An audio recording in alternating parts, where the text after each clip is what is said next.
Hello everyone, good morning. This is Mahesh Shah from Surat. Welcome to my YouTube channel.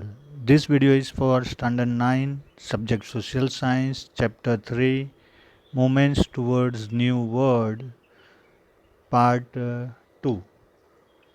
So in last video we discussed about certain important points for World War II. Last video में हमने world war to के बारे में जो main points थे उसके बारे में डिस्कस की थी। जिन लोगों ने वीडियो 1 नहीं देखा, इसका पार्ट 1 नहीं देखा है, वो देख ले। उसमें हमने fascism in Italy, Nazism in Germany, militarism in Japan और ग्लोबल डिप्रेशन के बारे में बात की थी। अब आज जो हम बात करने वाले हैं वो है ऐसे कौन से इमीडिएट रीजंस थे जिसकी वजह से वर्ल्ड वॉर स्टार्ट हो गई। तो अगर आपको याद हो कि चैप्टर 2 के वीडियो में हमने वर्ल्ड वॉर 1 के टाइम पे जो पॉइंट्स डिस्कस किए थे वही यहाँ पे वापस हमें डिस्कस करने हैं। तो वीडियो चालू करने से पहले I would like to tell you that subscribe the channel, press the bell icon, like the video and share the video on your social media accounts. तो आज के वीडियो में हमें जो बात करनी है वो वर्ल्ड वॉर कैसे स्टार्ट हुई और कैसे एंड हुई उसके बारे में बात करनी है। तो वर्ल्ड वॉर के जो फैक्टर्स थे, तो the seeds of the World war Two had been sown in the treaty of Versailles. Versailles की जो ट्रीटी थी उसके अंदर ही उसके सीड्स थे, क्योंकि जर्मनी के साथ जो भी ये अलाइड नेशन ग्रुप का जो बिहेवियर था वो काफ़ी हेक्टिक था। German people were not satisfied with this kind of terms of the Treaty of Versailles. Paris peace process had displaced many nations.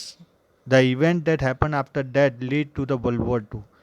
तो पेरिस पीस प्रोसेस जो थी, जो ट्रीटी ऑफ वर्सेल्स के नाम से जानी गई, उसके अंदर जर्मनी के साथ जो हुआ, चलो वो तो जर्मनी को फाइन भरना ही था और उसके साथ होना ही था। बट बाकी जो नेशंस थे जो अलाइड ग्रुप में थे उनके साथ भी ऐसा हुआ कि जापान डिससेटिस्फाई था, इटली डिससेटिस्फाई था, और ऊपर से जो ग्लोबल डिप्रेशन आया 1929 टू 1939 32, ये एक ऐसी सिचुएशन क्रिएट करके गया कि जहाँ पे अब वॉर के अलावा और कोई ऑप्शन नहीं था।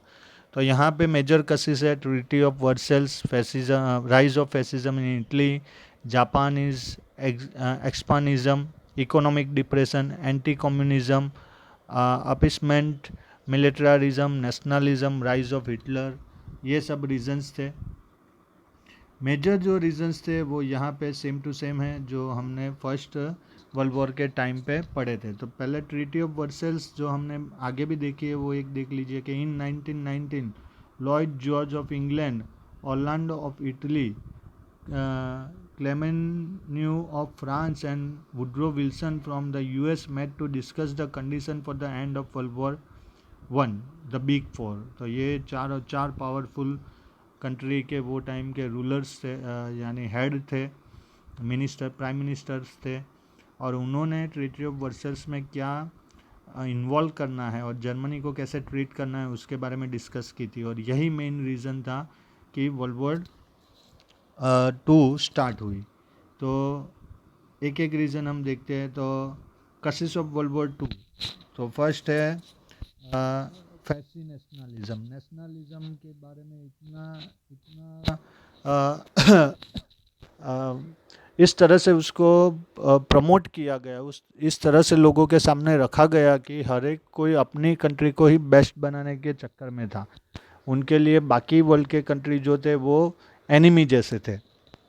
तो after the World war first world war, फैसी nationalism developed in Germany, Japan and Italy. Germans could never forget and overcome the Treaty of Versailles. Consequently, Hitler captured some provinces of Austria and Czechoslovakia. Following his Nazi philosophy that Germans must get all those provinces where Germans were staying, Italy could not forget that it was ignored in the Treaty of Versailles. Under the leadership of the fascist party, Mussolini started this fascist nationalism and adopted imperialist policies. On the other hand, Japan too gave into imperialism, thus world peace was in danger.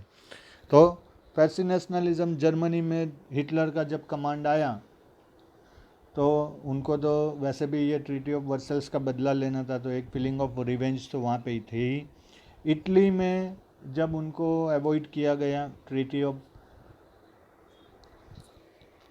वर्सल्स में, तो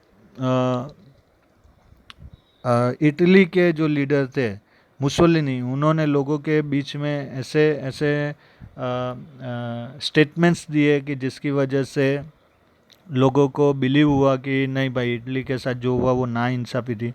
और Japan के साथ जो हुआ, तो Japan भी league of nation से निकल गया और उन्होंने इंपीरियलिज्म पॉलिसी एक्सेप्ट की। अब जब वर्ल्ड के पावरफुल नेशंस इस तरह बिहेव करते हैं तो एक इस तरह का सरकमटेंसेस क्रिएट होता है कि वर्ल्ड पीस जो है वो डिस्टर्ब हो जाती है। सेकंड जो रीज़न था वो है groupism.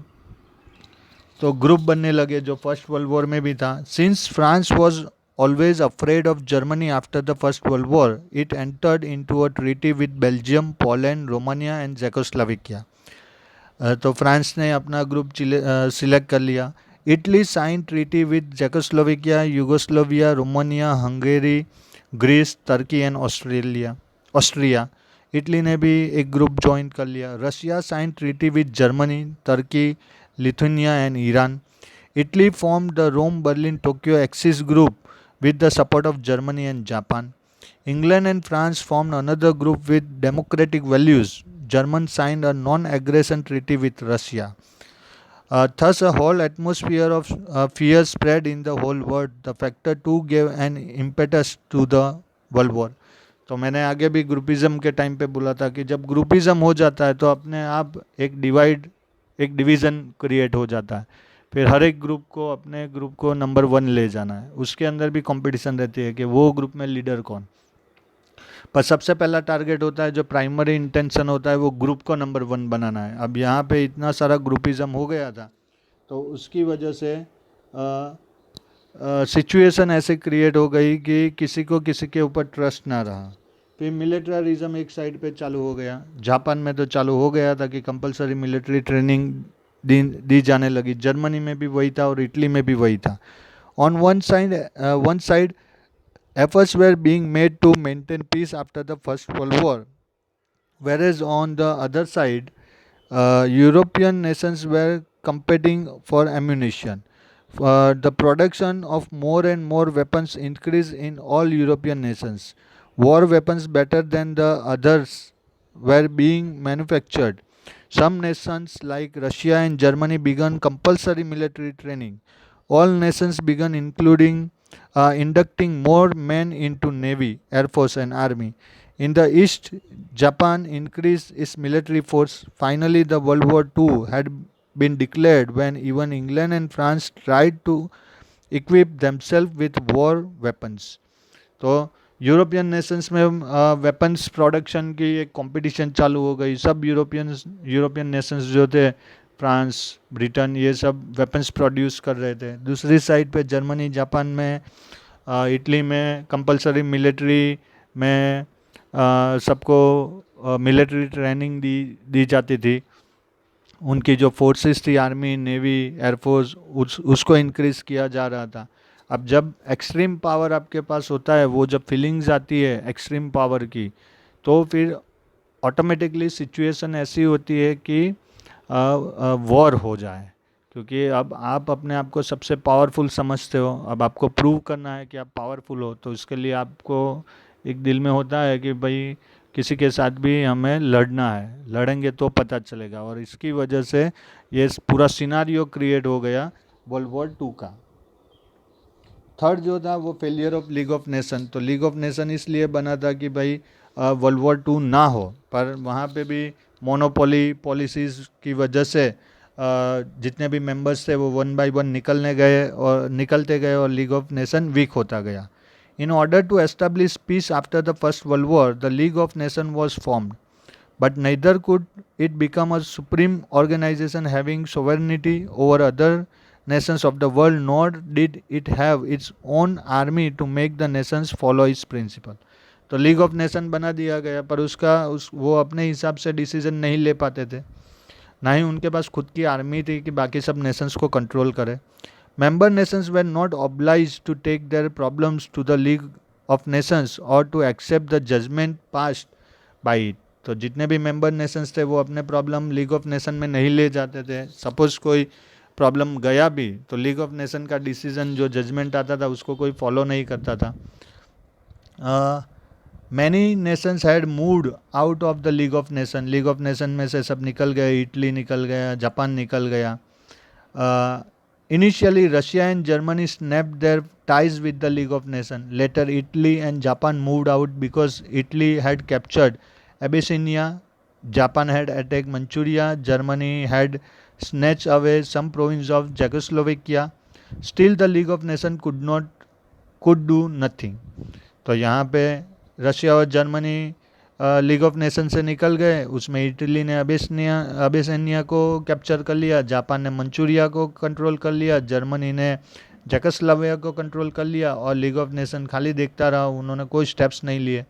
The greed for power among several Nations became stronger in the League of nation. It could not stop groupism. This was the biggest failure of the League of nation. तो league of nation का सबसे बड़ा failure ये था कि जो group हो रहे थे वो ग्रुप को वो रोक नहीं सके। यहाँ पे ये सब रीजंस मैंने दिखाए हैं। US is not a part, US part नहीं था, जबकि सबसे पावरफुल वही था वो टाइम पे। ये सब रीजन की वजह से लीग ऑफ नेशन फेल हो गया 1919 में।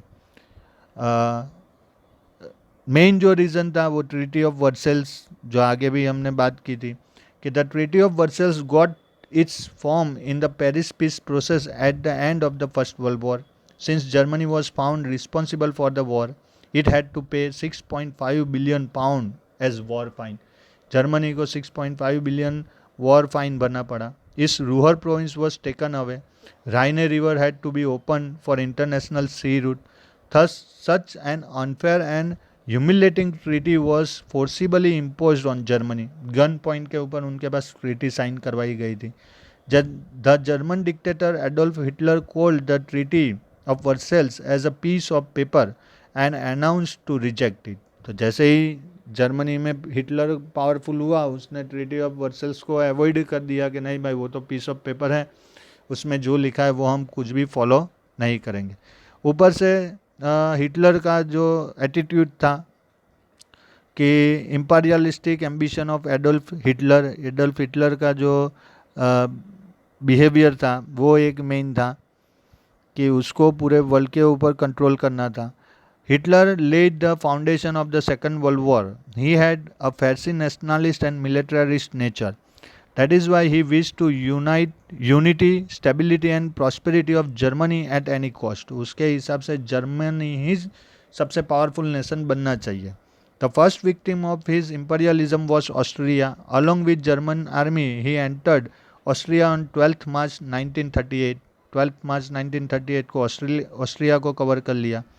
On the very next day of the Munich Convention, German had captured Czechoslovakia. 1st October 1938 को Czechoslovakia को कैप्चर कर लिया। After that, it had captured the mammal port of Lithuania in March 1939. Thus, a grand German nation was created by Hitler. His imperialist policy was the main cause of the Second World War. तो Germany धीरे धीरे करके आजू बाजू के सब reason को cover कर रहा था। अब यूरोपियन नेशंस ये सब देख रहे थे। अब इसी तरह जर्मन आगे बढ़ता रहा तो फिर जर्मनी को रोकना इम्पॉसिबल हो जाएगा। तो एक रीज़न चाहिए था जर्मनी के सामने यूनिटाइड अटैक करने का। वो रीज़न यहाँ पे मिला जब जर्मनी ने पोलैंड के ऊपर अटैक किया। The above mentioned causes had made the whole world to sit on a heap of ammunitions. क्योंकि दुनिया के जितने ये पावरफुल नेशंस है सबके पास खुद के वेपन्स थे, बड़े बड़े dangerous weapon. A small spark could blow up the whole world, and this spark was German attack on the peaceful Poland, September 1, 1939 early morning. तो वो दिन जर्मनी ने पोलैंड के ऊपर अटैक कर दिया और ये मेन स्पार्किंग रीजन था जहाँ से वॉर चालू हुई। Thus World War II had begun. Britain and France warned Germany to stop the war immediately, but Germany ignored the warning. Hence Britain and France plugged into this war. Consequently, the war spread in the entire world. तो Germany और France ने Britain और France ने Germany को बोला कि आप अपना जो ये वॉर है वो स्टॉप कर दो पोलैंड के साथ। जर्मनी ने वो बात मानी नहीं और इस तरह से सेकेंड वर्ल्ड वॉर चालू हो गई। फ्रांस और ब्रिटेन पोलैंड की साइड पे आ गए। तो ये यहाँ पे वॉर के रीजंस हैं। Greeted with enthusiasm by many, believed it would be a 6 month war, alliance system dragged the entire continent into war. Germany invades neutral Belgium and Britain declares war. तो ये सब उसके रीज़न है। जब Poland के ऊपर attack किया तो वहाँ से ये पूरा वॉर स्प्रेड होने लगा और पूरी दुनिया में स्प्रेड हो गया। अब ये वॉर कैसे ख़त्म हुआ, तो ये बहुत ही डेंजरियस मैटर है, क्योंकि फर्स्ट वर्ल्ड वॉर में जो हुआ वो काफ़ी डिस्ट्रक्टिव था, पर सेकंड वर्ल्ड वॉर में जो हुआ वो एक्सट्रीम डिस्ट्रक्टिव था, यानी एकदम अनहद भयानक जिसको बोलते हैं, जिसकी कोई डेफिनेशन नहीं है, वैसा था। और उसका रीज़न था कि अमेरिका ने एटम बम यूज़ किया था, जिसके बारे में किसी ने इमेजिनेशन भी नहीं की होगी। और वो था वर्ल्ड वॉर 2 का and. With the commencement of the World War II, the world was again divided into 2 group। तो जैसे ही वर्ल्ड वॉर 2 चालू हुआ, पूरा वर्ल्ड जो है वो 2 ग्रुप में डिवाइड हो गया। On one side was the group of allied nation led by England and France. On the other side was the group of axis nations comprising of Germany, Italy and Japan. तो एक side ये allied Nations group था जिसमें France, Britain, Poland ये सब थे। दूसरी side axis nation group था जिसमें जर्मनी, इटली और जापान थे। तो यहाँ पे उसके फ़ोटो है। अब यहाँ से एक एक आपको पिक्चर में दिखा के एक्सप्लेन करूँगा। Japan, besides this some other factors with war driven militarity had entered into this. Japan attacked on American Navy at Pearl Harbor। अब यहाँ पे जापान ने मिस्टेक कर दी। जापान ने सीधा अमेरिका के पर्ल हार्बर के ऊपर अटैक कर दिया। ये है पर्ल हार्बर अटैक की फोटोग्राफ्स। अब यहाँ पे देखिए पर्ल हार्बर के बारे में लिखा है, Japan destroyed almost 200 American planes and killed 2400 people. This was quite a gamble for the Japanese because they knew they didn't stand a chance in a long war with the United States। तो Japan को लगा कि America attack करे उससे पहले हम attack कर लें, और इस तरह से जापान ने अटैक कर दिया। ये पर्ल हार्बर की फ़ोटो है। अब यहाँ पे क्या हो रहा है, जैसे ही अमेरिका पे अटैक हुआ अमेरिका एंटर हो गया। तो हमने फर्स्ट वर्ल्ड वॉर में भी देखा था कि जर्मनी ने अमेरिका के लुसिनिया के ऊपर अटैक किया था, अमेरिकन स्टीमर के ऊपर, और इस तरह से अमेरिका वॉर में एंटर हुआ। और यहाँ पे जापान ने वही मिस्टेक रिपीट की, पर्ल हार्बर के ऊपर अटैक किया और अमेरिका इन्वॉल्व हो गया। अब अमेरिका तब तक क्या कर रहा था, हमारे दिमाग में वो सवाल आता है कि लीग ऑफ नेशन में नहीं था, और फर्स्ट वर्ल्ड वॉर में भी डायरेक्ट इन्वॉल्व नहीं हुआ, बाद में इन्वॉल्व हुआ है अटैक होने के बाद। यहाँ सेकेंड वर्ल्ड वॉर में भी सेम परफॉर्मेंस था, सेम स्ट्रेटजी थी। तो तब तक अमेरिका ने क्या किया, तो तब तक अमेरिका ने वेपन्स बना के जो भी कंट्रीज़ वॉर में थी उनको सेल किया, और इसकी वजह से उन्होंने पैसा बनाया। और सेकेंड वर्ल्ड वॉर के बाद ब्रिटेन जो अब तक सुपर पावर था उसके बदले अमेरिका सुपर पावर बना। उनकी स्ट्रेटजी ये थी कि इन लोग को लड़ने दो, हम वेपन्स बनाएंगे और वेपन्स सेल करेंगे। तो जैसे ही जापान ने अटैक किया अमेरिकन नेवी पर्ल हार्बर के ऊपर, as a result America gave up on its neutral stand and retaliated. तो जैसे ही जापान ने अटैक किया अमेरिका के ऊपर, तो अमेरिका जो अब तक न्यूट्रल था वहाँ से हटके सीधा अलाइड नेशन के ग्रुप में एंटर हो गया। It joins the allied Nations thus making is stronger. तो वापस अलाइड नेशन को अमेरिका का सपोर्ट मिला और अलाइड नेशन स्ट्रॉन्ग हो गया। अलाइड नेशंस ग्रुप जो था वो स्ट्रॉन्ग हो गए। When the war was going on is full swing, American dropped atom bombs on the 2 Japanese city Hiroshima and Nagasaki. तो ये हिरोशिमा और नागासाकी है। यहाँ पे अमेरिका ने 2 एटम बॉम्ब थ्रो किए। वो कौन से एटम बॉम्ब थे वो भी हम देखते हैं। ये हिरोशिमा एंड नागासाकी का डिस्ट्रक्शन है। अब यहाँ पे देखिए कितने लोग मर गए, 1,50,000 to 2,50,000 बर्न टू डेथ। ये 2 एटम बॉम्ब का इफेक्ट था। ये देखिए वहाँ की सिचुएशन, सब पूरा आजू बाजू का डिस्ट्रॉय हो गया था। ये एटम बॉम्ब था। जो एक एटम बॉम्ब जो था उसका नाम था फैटमैन, और दूसरा जो एटम बॉम्ब था उसका नाम था लिटिल बॉय।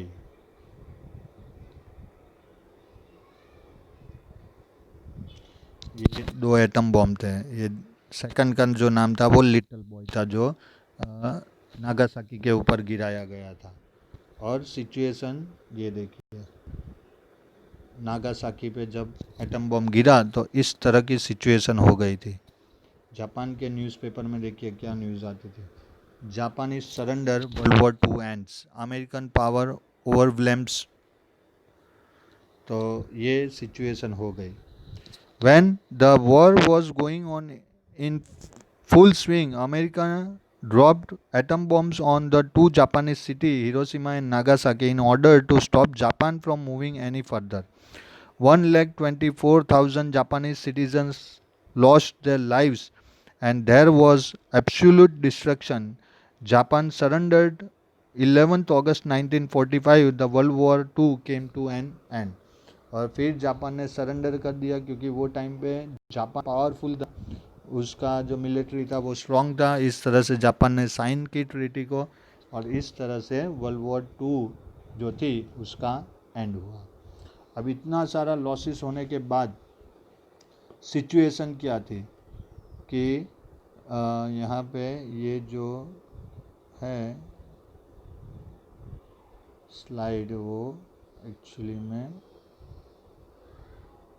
यहाँ पे आ रही थी। ओके, अब सिचुएशन क्या हो गई कि पूरे वर्ल्ड में एक टेरर स्प्रेड हो गया, और पूरे के पूरे जो सरकमटेंसेस थे वो सब चेंज हो गए।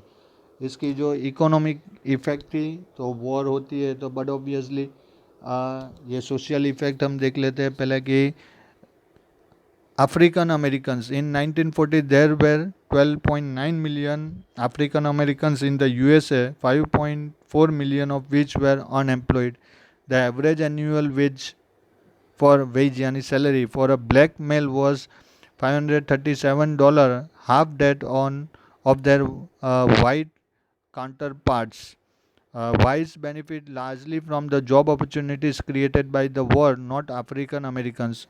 A survey showed more than half of the defense industries would not employ African American. तो ये अमेरिका की सिचुएशन थी। इकोनॉमिक सिचुएशन में world war 2 pulled the US out of the Great Depression, not New Deal. Few consumer goods because most goods being produced were war material. Very few unemployed men fighting women and minorities worked in factories. Rationing, government and public will did not afford people to spend their money. So people had lots of money saved after the war. फिर दूसरी economic effect, European government were heavily in डेब्ट due to loan from the US, क्योंकि इनको weapons चाहिए थे। Weapons खरीदने के लिए अमेरिका के पास से वो लोग वेपन्स परचेस करते थे, उसका जो पेमेंट बाकी था वो था बाकी। WTO World Trade Organization is established to regulate and ensure free trade. The World Bank is formed to provide loans to developing countries and help reduce poverty. International Monetary Funds ITF is created. तो ये जब हम WTO के बारे में, United nation के बारे में बात करेंगे तब हम ये डिस्कस करने वाले हैं। तो इकोनॉमिक इफेक्ट्स क्या हुई? This war has cost horrendous destruction in the world. All the involved nations had incurred huge expenses. America had spent $350 billion and other nations had spent more than $1,000 billion. Poverty worth the same had been destroyed too. England lost its uh, property worth 2,000 crore, and about Germany one can't imagine. The nations of the world gave more importance to the production of arms and ammunition.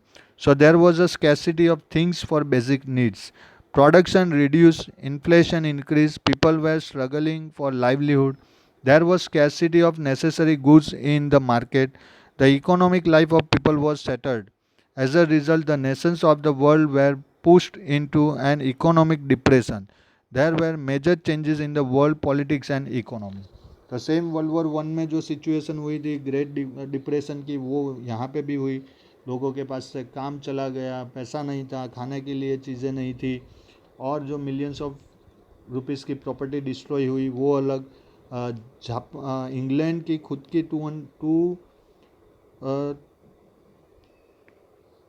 2000 crore rupees की property खाली England की destroy हो गई, और इससे उसकी जो prosperity थी वो चली गई. यहाँ पे जो भी इकोनॉमिक फैक्टर्स थे वो प्रोडक्शन में लगे, वेपन्स के प्रोडक्शन में लगे हुए थे.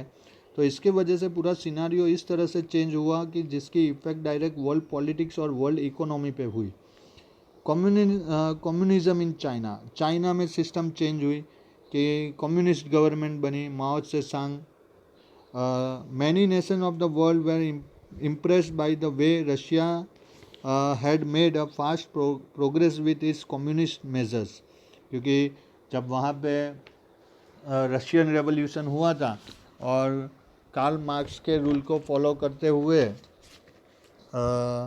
लेनिन ने जो कम्युनिस्ट फॉर्म बनाया था गवर्नमेंट का, उसको उससे बल्कि बाकी बहुत सारे कंट्रीज़ इम्प्रेस हुए.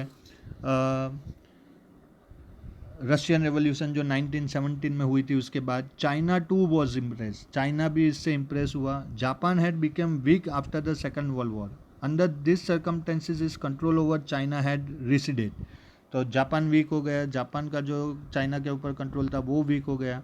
टेकिंग एडवांटेज ऑफ दिस, माओ से सांग establish communist rule in 1949 at the end of a revolution in China. China में रेवोल्यूशन ख़त्म होने के बाद माओ से ने वहाँ पे कम्युनिस्ट गवर्नमेंट स्टार्ट कर दी. तो इस तरह से चाइना में कम्युनिस्ट गवर्नमेंट बनी. ये उनका फ़ोटो है. अब कोल्ड वॉर स्टार्ट हो रही थी, तो अमेरिका और रशिया दोनों सुपर पावर बन के बाहर आए. एक था मिलिट्री ब्लॉक और एक था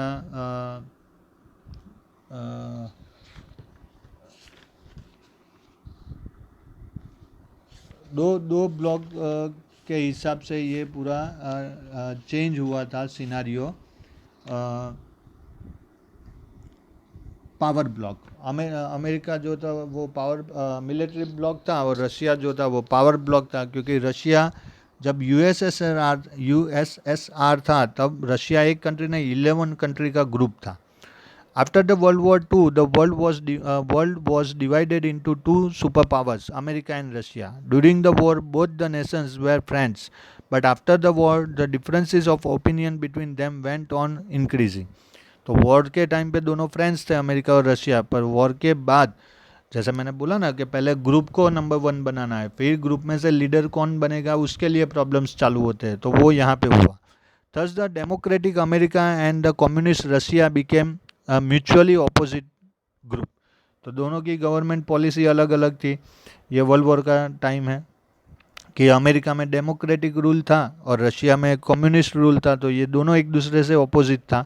other small nation of the world join this two groups according to their conveniency. तो दुनिया के बाकी के जो कंट्रीज थे कि कुछ लोगों ने अमेरिका को सपोर्ट किया, कुछ ने रशिया को सपोर्ट किया, कुछ न्यूट्रल रहे, जिसमें एक इंडिया भी है कि अलाइड नेशन हमने ग्रुप बनाया. अलाइड ग्रुप जो अमेरिका को फेवर में भी नहीं था और रशिया की भी उसको हेल्प नहीं चाहिए थी, वो अपने हिसाब से डेवलपमेंट करना चाहते थे. इसके बारे में भी हम आगे वाले वीडियो में डिस्कस करेंगे. The war of words and the war of ideologies that both super powers initiated in order to support or oppose each other's opinion created the atmosphere of Cold War. Many a times the situation for the third World War seemed to be created. तो अब ये दो super पावरों के बीच में ideology का difference था, सोच का डिफरेंस था, और ये पीरियड को बोला गया कोल्ड वॉर का पीरियड. अब इसमें जो मेन बेनिफिट वाला जो बात था वो ये था कि ये हेल्दी कंपटीशन था. जैसे अमेरिका ने वेपन बनाया एटम बॉम्ब, तो रशिया ने भी बनाया. रशिया ने जब स्पेस शटल भेजा तो अमेरिका ने भी भेजा।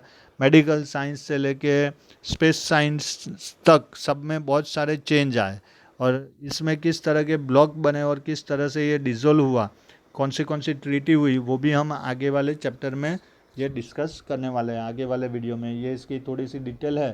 Through the US and the Soviet Union fought together, यहाँ सोवियत यूनियन यानी रशिया की बात है। During world war two relations quickly thrived due to differing political ideologies. As World War II ended, the Soviet Union began annexing countries, creating what was known as the Eastern Bloc. Democratic countries and communist countries were divided by what was known as the Iron Curtain. America, afraid of communism, began a foreign policy, Truman Doctrine containment, dedicated to stopping the spread of communism throughout the world. The world led to both the Korean and Vietnam wars. तो इसकी वजह से ये दो और war हुई, Korean war और Vietnam war, क्योंकि अमेरिका नहीं चाहता था कि भाई ये कम्युनिस्ट गवर्नमेंट, कम्युनिस्ट रूल जो है, पॉलिसी जो है वो पूरे वर्ल्ड में स्प्रेड हो। To further complicate matter, both the US and the Soviet Union possessed nuclear weapon. This began what was known as the arms race. फिर इसके बाद अमेरिका ने जब एटम बम यूज़ किया तो रशिया पीछे कैसे रहता, और इस तरह से दोनों के बीच में कंपटीशन चालू हुई। बहुत सारे डेडली वेपन्स बनने लगे। इनको देख के चाइना, जापान, फ्रांस, इंग्लैंड, ये सब कंट्रीज़ ने भी अपने अपने न्यूक्लियर वेपन्स बनाए। हमने भी 1999 में पोखरण में एटम बम फर्स्ट ट्रायल करके ये हमारे कंट्रोल में ले लिया कि अब हम भी न्यूक्लियर नेशन है।